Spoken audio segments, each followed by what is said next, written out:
ကျွန်တော်မွေးနံသားနှစ်ခုကိုကျွန်တော်ထပ်ပါပြီးလို့ရှိရင်အဲ့ဒီပေါ်မှာတောက်တော်ရေးလှူဒန်းမှာနေ့စဉ်ပုံမှန်လုပ်ပါခင်ဗျာအိမ်တွေအိမ်တော်ကြီးတွေအေးပါလိမ့်မယ်โอเคဘယ်နေ့နံသားနှစ်ခုကိုထပ်ရမလဲဆိုတော့ကျွန်တော်ရှင်းပြပါမယ်တနင်္ဂနွေသားနဲ့တနင်္ဂနွေသမီးဆိုပါစို့တနင်္ဂနွေသားအတွက်အုံးပြားတစ်ခုကိုယူပါ၄တော့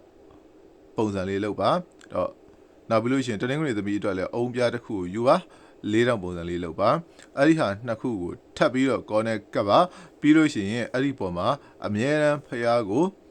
တောက်တော်ကြီးကပ်ပြီးတော့လှူဒန်းပါခင်ဗျာအဲ့တော့အိမ်တွေအိမ်တော်ကြီးတွေအေးပြီးတော့မှစီဝါရေးတွေတက်ပါတယ်ကျွန်တော်တို့တနင်္ဂနွေတွေအတွက်ပြီးသွားပြီဆိုလို့ရှိရင်ကျွန်တော်တို့တနင်္လာသားနဲ့အင်္ဂါသမီးနဲ့အတွက်ကျွန်တော်ပြပြပေးပါမယ်အဲ့တော့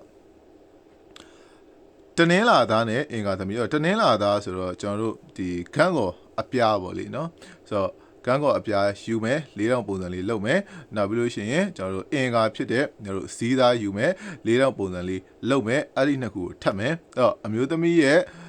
နံကိုအောက်မှာထားပါအမျိုးသားရဲ့နံကိုအပေါ်မှာထားပါပြီးလို့ရှိရင်အဲ့ဒီပေါ်မှာအမြဲတမ်းဖျားတောက်တော်ကြီးခတ်ပြီးတော့လှူဒန်းပါအဲ့လိုမျိုးထပ်ပြီးလို့ရှိရင်တော့ connect ရင်ကတ်ကြမယ်နော်နောက်ပြီးလို့ရှိရင်နောက်တစ်ခုတောက်ကြသားနဲ့ကျွန်တော်တို့တနင်္ဂနွေသမီးပေါ့တောက်ကြသားဆိုလို့ရှိရင်တီဟိုကိုယူပါ၄တောင်အပြားလေးဖြတ်ပါ